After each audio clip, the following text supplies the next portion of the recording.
Hey, what's up everyone? The Dan Sandwich here, and we are back in automation for another random car selection video challenge thing. And I realized in the last few of these, I didn't actually show how I'm doing this, so I'm just going to show that off real quick. So first off, you go to Car Designer, go down here to where it says Toggle AI Car Generation. You click that, and then it will give you this little menu right here where it has already selected a car, but I'm going to hit the random car button here so you can see what I'm doing here. So if I select random car, it's going to give me a family utility vehicle from 2007 from the Fruinia market. And we're going to hit generate AI car. It's going to generate it. And then that's going to show up in our car management screen here. So we're just going to select that, and we're going to go to revise, and that's how we're going to start this off here. So we're starting off with a 2007 family utility vehicle here. This kind of reminds me a bit of like the Ferrari FF body in a bit. It's kind of a sporty take on that. That should give us a lot to work with, I feel like, once we do our random selection here. So now that we have figured out what we're going to start out with here, let's go into our wheel. We're going to spin it, and we're going to find out what we're going to turn this into exactly. So here is our wheel of selections. So let's go ahead and spin that. We're going to end up with a sleeper car. Okay, that's cool. So I don't know, because this body's already kind of sporty looking. If we're gonna probably have to like ugly it up a bit, I feel, to turn it into a proper sleeper car. But yeah, essentially, let's just turn this into something with nice performance, but looks unassuming. Is kind of what a sleeper car generally is. The chassis. So it's a steel monocoque chassis, a steel panel monocoque chassis with galvanized steel chassis material. Front longitudinal engine, McPherson strut in the front, and solid axle leaf in the rear. The engine is an inline 4 2.4 liter naturally aspirated engine. It gets up to 128 horsepower. So I think for a sleeper vehicle like this, what that usually calls for is an engine swap. So that's probably what we're going to end up doing. See what kind of engine we can fit into this thing. When it comes to the drivetrain, this is front-wheel drive, but we're probably going to make it all-wheel drive, or maybe rear-wheel drive. I don't know. I think all-wheel drive makes more sense for what we're doing here. It is an automatic 5-speed right now. We'll probably do it like a manual conversion swap or something like that. And open differential for right now. We could probably put an LSD on there. We're going to change out the tires for probably a sport compound tire as well. Maybe keep the wheels steel so to keep that sleeper status. Although like most modern vehicles have alloy wheels now as well. But 2007, you might have been kind of on the line there. Vented discs front and rear, that's good. Aerodynamics, it has a semi-clad under tray, which is fairly realistic as well. Interior, this has got a standard interior, which I feel like this kind of vehicle would probably have more of a luxury interior, maybe, or at least a premium one, but we can keep it standard. Just an AM radio, that's kind of odd. But we have 4 seats, actually a 2+2, which is even stranger, I feel, for something like this. And we actually don't have room for more seats back there. So this is a utility vehicle, a family utility vehicle with only like bucket seats in the rear, which is kind of strange, but it is what it is. Electric steering with ABS, and then standard 2000 safety and standard stuff across the board right there. So yeah, this is where we're going to start out with. We're going to turn this into a sleeper car. So we don't have to go insane performance here. This is not going to be like a super car performance sort of thing, but we are going to give it at least a bit of an upgrade. So let me go in here and I'll design this thing. And I'll kind of show you a little bit around it. And I'll show you how this thing turns into a real sleeper after I finish this up.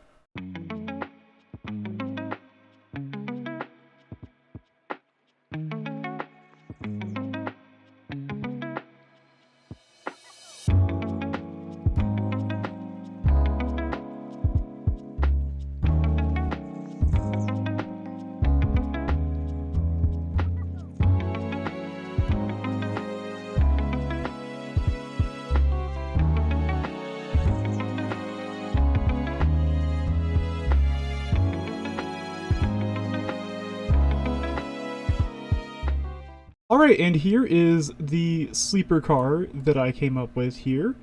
The region that automation randomly selected was Furunia, which is kind of like the Italy slash like France sort of region in automation. So I took that as inspiration to kind of model this off of like a Fiat sort of thing, maybe a little bit of like Renault mixed in there with like the way the rear end looks and things like that. Uh, but yeah, that kind of like quirky, small Italian, French sort of thing was kind of what I was inspired by. I named it the Nando Tapo, or I think Tapo, I don't know, I don't speak Italian. But according to Google, that is Italian for mouse. I thought it was kind of a fitting name for this kind of small, like, I don't know, family-ish vehicle. I also kind of added a second set of doors back here. So this is normally one large door, but using some of the cutaway fixtures and things like that, I kind of added this door seam here and another door handle because it does have back seats.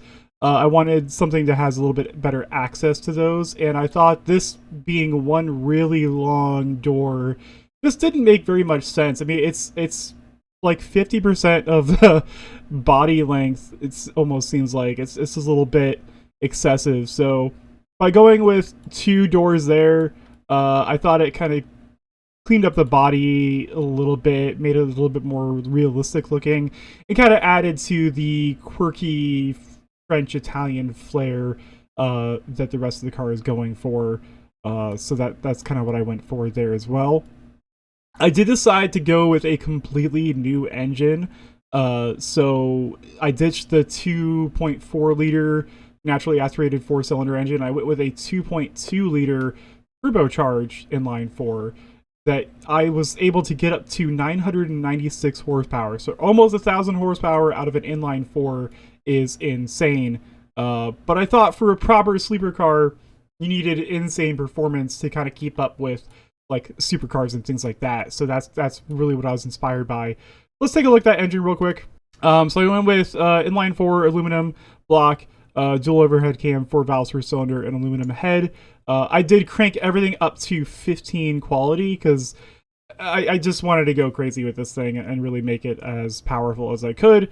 So billet steel, lightweight titanium, and lightweight forge for the crank conrods and pistons, and of course we're using balancing shafts as well. And then you can kind of see what I did here with we're using VVT and VVL.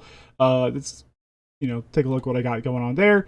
So of course it is turbocharged, pretty big turbo with almost 40 pounds of boost, which is insane. Direct injection per cylinder race configuration, and you know, all that stuff as well. This is kind of where it gets a little bit crazy. So it because you can only do a single exhaust with a 4-cylinder engine, the exhaust had to be 5.75 inches, which is gigantic. You can probably tell just by looking at it. That is a massive exhaust on there. So even though I have catalytic converter and 2 mufflers on it, when I export it into BeamNG, it's pretty loud. Even still, it has a lot of like cracks and burbles. Like it almost sounds like a rally car engine, which is kind of cool. Like the blow off from the turbo is extremely loud as well. So it sounds pretty awesome, even though it's supposed to be a sleeper. If you heard it coming, you would know immediately that it is not really a sleeper. Now, I think mostly because of that engine, the cost of this is $196,000, which is way more than I expected. But when you increase the quality on the engine to everything to plus 15 quality, that's going to definitely increase the cost of your vehicle by a lot. I did somehow get it almost 50-50 weight distribution. I don't think I was necessarily going for that. It's just kind of how it ended up, so that's pretty cool. Weight under 4,000 pounds, that's pretty solid as well, especially for like a larger hatchback sort of vehicle as well. I did design an interior. It's pretty basic because again, I wanted it to be more of a sleeper, of course. So we have a pretty basic interior in here as well. I kind of liked the little yellow accent around the radio and climate control system right there as well. Again, this is a 2007, so I didn't want it to be looking ultra modern, and I use a lot of plastic and fabric and stuff like that in here because it is supposed to be a sleeper. So the interior is not exactly great because this is supposed to be kind of like a less expensive family hatchback that I just put an insanely powerful engine into it. But I really do like the design overall. I feel like I made it very consistent across the board as well. I think it looks like something you would see in real life. So I'm pretty happy with the design overall.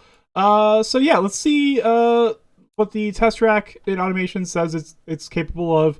So we're looking at a top speed of 219 miles an hour, which is insane for a vehicle like this. And a 0 to 100 kilometers per hour, so 0 to 62 miles an hour in 3.1 seconds, which is also really, really fast. And we're looking at a estimated 10.62 second quarter mile time on the drag strip. So of course, this isn't always accurate to what it plays out to in BeamNG. So let's take this car into BeamNG and we'll find out what the performance is actually like. All right, here we are in BeamNG.drive. This is what the car looks like in BeamNG. Translates pretty well. It's not an overly complicated body or anything like that, so I didn't expect it to have any weird things going on. But yeah, listen to that engine here.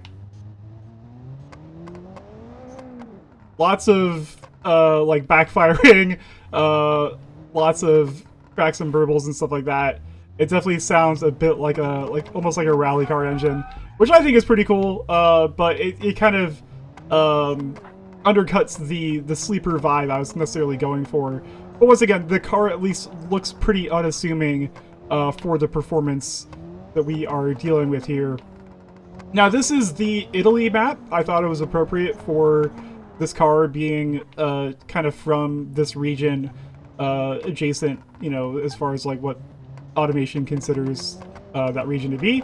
So let's kind of take this here. We kind of took it through the tight city roads.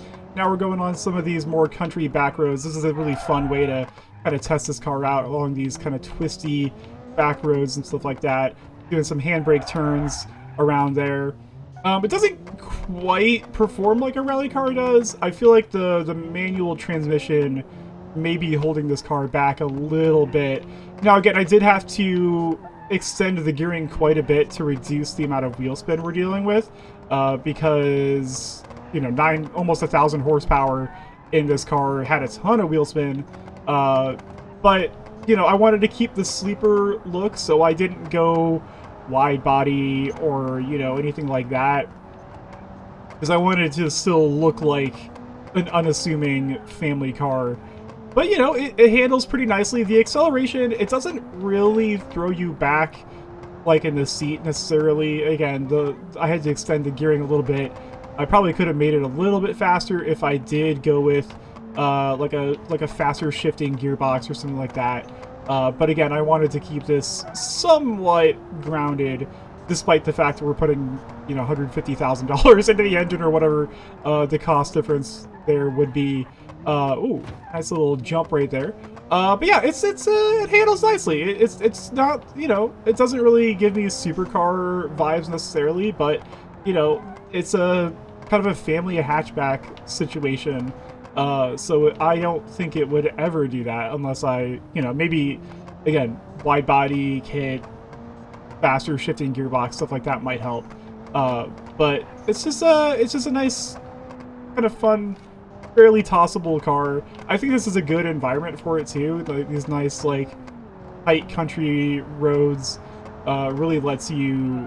Oh man, the brakes aren't the best. I mean, the brakes are pretty good, but obviously, I think I was going a little bit too fast. And yeah, the other thing is it just stalls sometimes. So I kind of gotta rev it up, and then maybe maybe I just can't.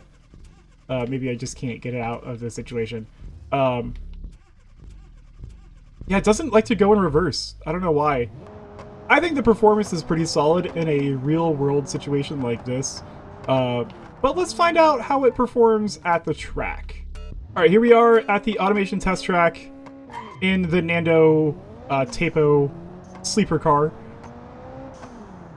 Should be a pretty decent track car here. I don't know if it's going to keep up with any of like the supercars that I built, but it should be pretty good. Again, 1,000 horsepower, nothing to sneeze at.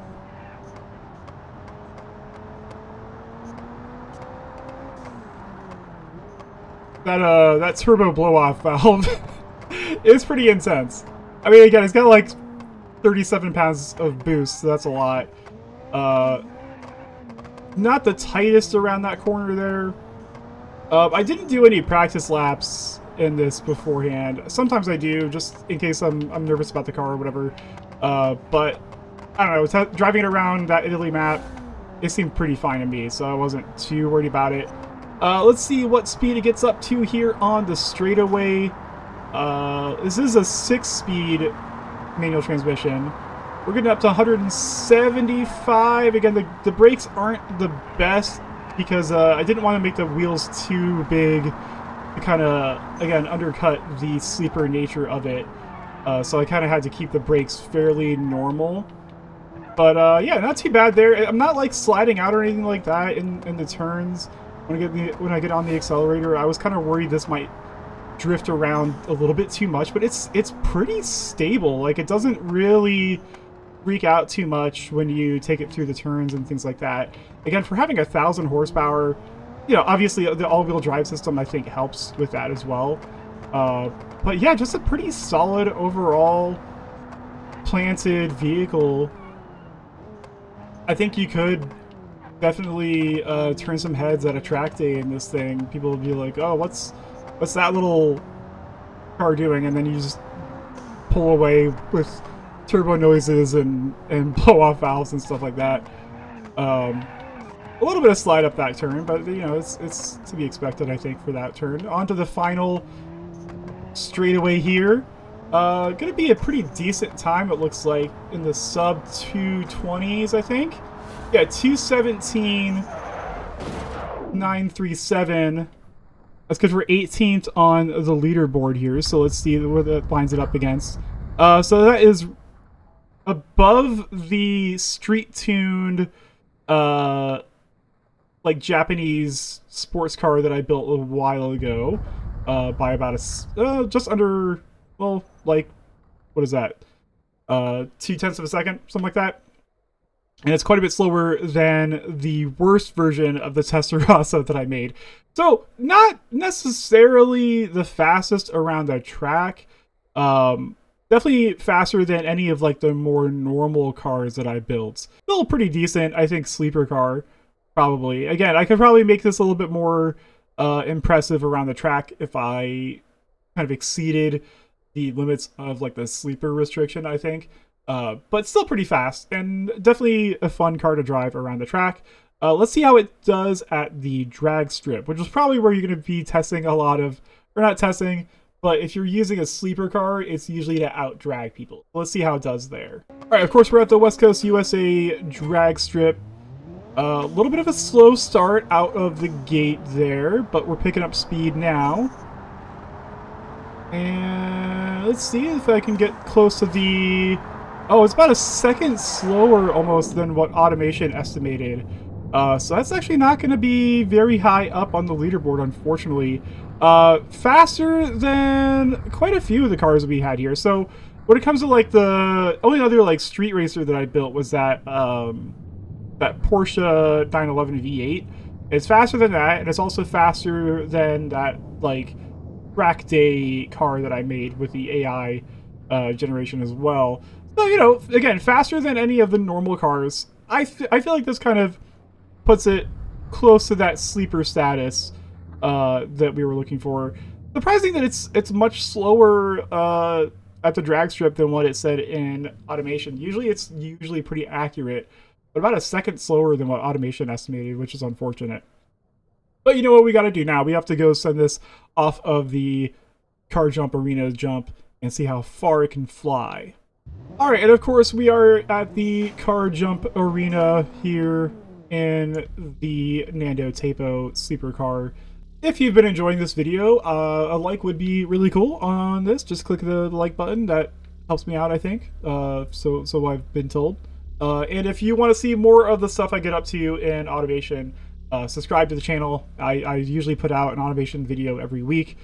So if you enjoy this kind of content, just go ahead and subscribe.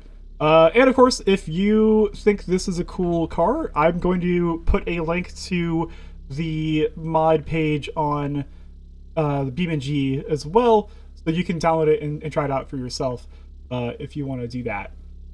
But with all that out of the way, let's see how far this thing can go off of the car jump arena jump, and we just stall it immediately. But that's okay, because we're gonna go down this ramp. Let's see what the speed we get up to is.